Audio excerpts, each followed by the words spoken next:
दोस्तों इस वीडियो में बात करेंगे अदानी पावर लिमिटेड के शेयर के ऊपर। अब देखिए अदानी पावर के शेयर के अंदर आज के सेशन में आपको स्पेशली 3% की तेज़ी देखने को मिली।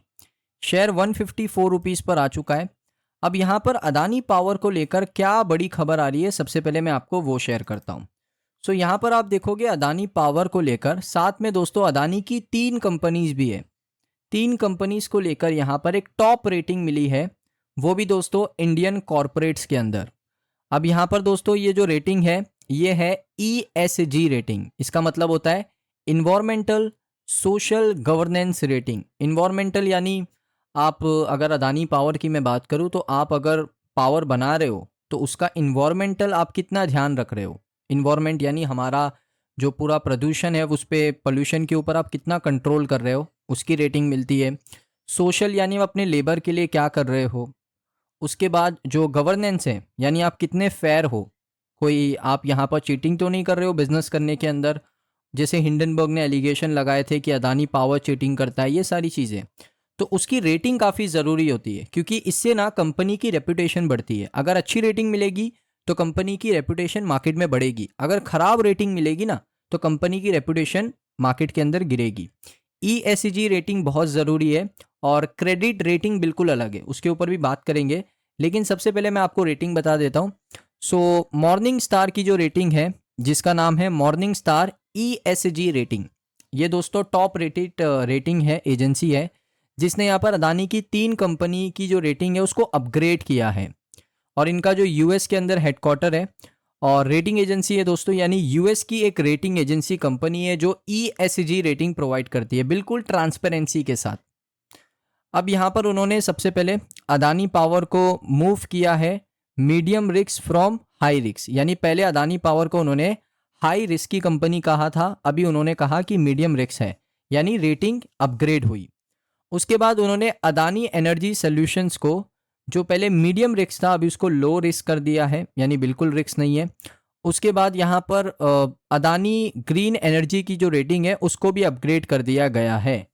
सो ये अच्छी बात है कि अदानी की 3 कंपनीज की रेटिंग को अपग्रेड किया गया। ये रेटिंग का ये मतलब नहीं है, आपके इन्वेस्टमेंट से रिलेटेड कोई भी मतलब नहीं है, ये सिर्फ है ESG रेटिंग, जैसे मैंने बताया इन्वायरमेंटल सोशल गवर्नेंस रेटिंग। इसका यही मतलब है। इसका ये मतलब बिल्कुल मत लेना कि अदानी पावर मीडियम रिस्क वाली कंपनी है, Adani energy solution low risk वाली कंपनी है। फाइनेंशियली इसका कोई मतलब नहीं है, आपके इन्वेस्टमेंट को लेकर कोई मतलब नहीं है। सो इन्होंने कोई कॉल नहीं दिया है, ये बस बता रहे हैं कि इन्वायरमेंटल के अंदर अदानी कितना अच्छा कर रहे हैं, सोशली अदानी कितना अच्छा कर रहे हैं और अदानी का गवर्नेंस कितना अच्छा है जिसके ऊपर सवाल उठते हैं। तो उसकी रेटिंग अपग्रेड हुई है, अदानी ग्रुप के लिए काफ़ी अच्छी खबर है। उसके बाद थोड़े समय पहले दोस्तों अगर आप देखोगे, डेट बता देता हूँ, 25 सितंबर 2025 को अदानी पावर ने रिपोर्ट किया था कि उनकी क्रेडिट रेटिंग एजेंसीज जो हैं, अब इसका नाम भी मैं आपको बता देता हूँ। यहाँ पर आप देख सकते हो अदानी पावर को क्रेडिट रेटिंग भी अच्छी मिली है, जिसमें अगर आप देखोगे बैंक लोन फैसिलिटी 12,000 करोड़ की थी, जिसका जो रेटिंग है स्टेबल A1+ है, बहुत अच्छा रेटिंग है। बैंक लोन फैसिलिटी 46,000 करोड़ का लोन लिया था, उसकी रेटिंग भी बढ़िया है, A1+ है। उसके बाद NCD करवाया था 11,000 करोड़ का, स्टेबल रेटिंग AA के साथ। अच्छी रेटिंग अदानी पावर को ऑलरेडी क्रेडिट रेटिंग एजेंसीज ने दे दी है, जो कि एक अच्छी बात है। अब यहाँ पर बात करेंगे म्यूचुअल फंड्स के ऊपर। म्यूचुअल फंड्स के अंदर बहुत सारी नई एंट्री आई है सितंबर 2025 को। इसमें जियो ब्लैक रॉक का भी एंट्री हुआ है, वो भी मैं आपको बताऊंगा। सबसे पहले अगर आप देखोगे SBI का इक्विटी हाइब्रिड फंड कितना शेयर खरीदा है आप खुद देख लीजिए, और कितना इन्वेस्टमेंट किया है, 1361 करोड़ का इन्वेस्टमेंट है। लगभग यहाँ पर अगर आप शेयर कैलकुलेट करने जाओगे ना तो 9,40,93,650 शेयर ऐड किए उन्होंने। उसके बाद SBI का मल्टी कैप फंड 51,75,1510 शेयर यहाँ पर ऐड किए, लगभग 748 करोड़ का इन्वेस्टमेंट।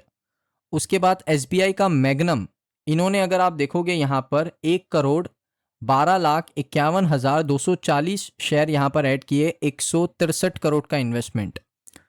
उसके बाद अगर आप देखोगे यहाँ पर आपको SBI infrastructure fund 61,16,000 share add किए, 88 करोड़ का निवेश। उसके बाद यहाँ पर और भी है SBI energy opportunities fund 32 crore का इन्वेस्टमेंट, 22,24,865 करोड़ माफ़ करेगा 865 शेयर, तो 22,24,000 शेयर खरीदे हैं। तो इस तरीके से अगर आप देखोगे ना, एक्सिस ने भी इन्वेस्टमेंट किया है। जियो ब्लैक रॉक की मैं बात कर रहा था, जियो ब्लैक रॉक के पास पहले थे 23,754 शेयर, अब इन्होंने सितंबर में 37,692 शेयर बाई किए हैं। और ऐसा नहीं है कि सिर्फ बाइंग हो रहा है, सेलिंग का डेटा भी आई थिंक अवेलेबल हुआ होगा, एक बार हम चेक कर लेते हैं सेलिंग का डेटा। आई थिंक हाँ, सेलिंग का डेटा में अगर मैं आपको बताऊं, majority Quint large cap fund Quint ने बेचा है, 45% काट दिया, ऑलमोस्ट 20 लाख शेयर बेचे उन्होंने। उसके बाद टाटा फोकस फंड 12,50,000 शेयर, उसके बाद क्विंट का commodity fund 5 lakh share almost, Aditya Birla 1,84,000 share था, बेच दिया। Grow BSc power ETF 22,000 share, उसके बाद क्वांटिटी कम हो चुकी है। सो आप देख सकते हो सेलिंग भी हुआ है, लेकिन बाइंग आपको ज़्यादा देखने को मिला है सितंबर महीने के अंदर। बाइंग का डेटा ये कहता है कि बाइंग यहाँ पर म्यूचुअल फंड ने सितंबर में ज़्यादा करी है, अगर आप उसको कंपेयर करोगे सेलिंग से। उसके साथ यहाँ पर अदानी पावर के आपको Q2 के शेयर होल्डिंग पैटर्न भी देखने को मिले, जिसमें अगर आप प्रमोटर्स देखोगे 74.96% है। FI के अंदर गोल्डमैन सैच्स ने यहाँ पर कोई भी इन्वेस्टमेंट को कम नहीं किया है, बिल्कुल जैसे था वैसा ही है। GQG पार्टनर्स ने सेल आउट किया है, 1.77% था इनके पास, 1.54% कर दिया है। उसके बाद APMS इन्वेस्टमेंट फंड लिमिटेड, इसके पास कोई शेयर नहीं। DI की बात करें, क्विंट ने यहाँ पर आप देख सकते हो बेचा तो है लेकिन खरीदा भी है।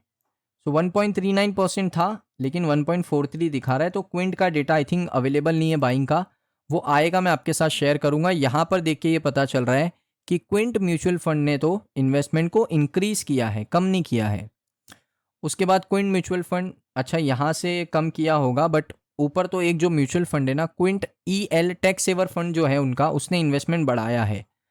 उसके बाद अगर आप देखोगे यहाँ पर, तो आपको क्विंट की तरफ से इन्वेस्टमेंट बढ़ता हुआ देखने को मिला है, कम होता हुआ देखने को नहीं मिला है।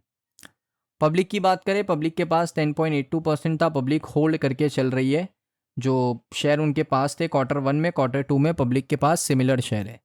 सो FI ने क्या किया है, FI ने बेचा है, जिसमें GQG पार्टनर्स है उन्होंने बेचा है, और DI में क्विंट ने यहाँ पर क्या किया है, शेयर को परचेज किया है। और भी बहुत सारे म्यूचुअल फंड्स हैं जिन्होंने यहाँ पर परचेज किया है। FI वालों ने बेचा, DI ने खरीदा, बस इतना ही चेंज हुआ है Q1 को अगर आप Q2 के शेयर होल्डिंग से कंपेयर करोगे।